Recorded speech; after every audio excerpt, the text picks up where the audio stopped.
This morning, I feel like encouraging someone this morning on the other side of the world this morning in the great US of A with what the new president is saying and what he's going to do.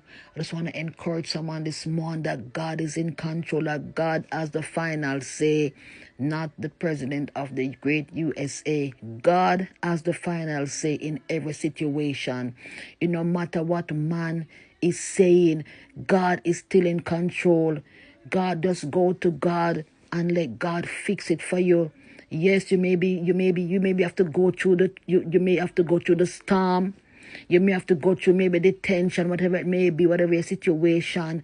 You may have to go through it, but God, in the end, God will get the glory. In the end, God will prove himself strong. Because my testimony is that God has done it for me and God will do it for someone this morning who feel that their back is against the wall and they don't know which way to turn this morning. Their heart is failing them out of fear. But as the scripture said in St. John 14, let not your heart be troubled, neither let it be afraid. I know it's easy to say that when you're faced with a situation, but I have my testimony of God's delivering power in my life, in my immigration challenges in the Great Britain, the UK. I remember in 2007 when Theresa May, the then Prime Minister of the Conservative Party, she came up with her hostile environment against immigration in this country. I never forgot 2007 when Theresa May was elected Prime Minister of England. She came out with hostile environment, and that environment was, when I said hostile, it was hostile, just as what Donald Trump is doing now. We have been through it, and those of us in this country who have been through it know what that means. So we're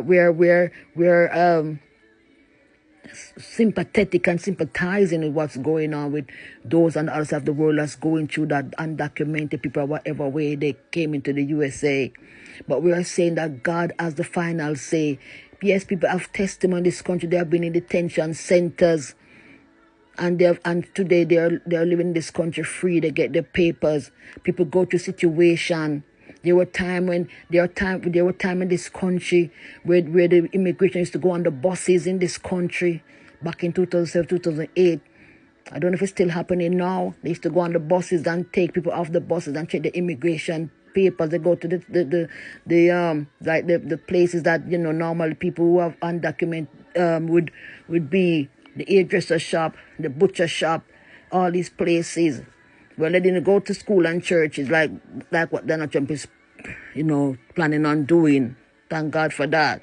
Because your church is like a refuge place where you want to go at the altar and throw down yourself at the altar and ask God for mercy. So, but I always pray to God it don't happen and the church won't allow them to do that. I don't know, but I just want to encourage someone this morning that God is still in control. As I'm listening to this song, Waymaker, Miracle Worker, God is a Waymaker. Yes, you have to go through the storm sometime, but God will bring you out. God will bring you out of the storm. So whatever you're faced with today, I'm talking about people who are dealing with immigration challenges, immigration issues, or trying to get yourself documented, because when I used to go through this situation, sometimes you send off your papers and they turn it down. You have to keep applying and applying and applying. But in the end, God come through. God came through for me.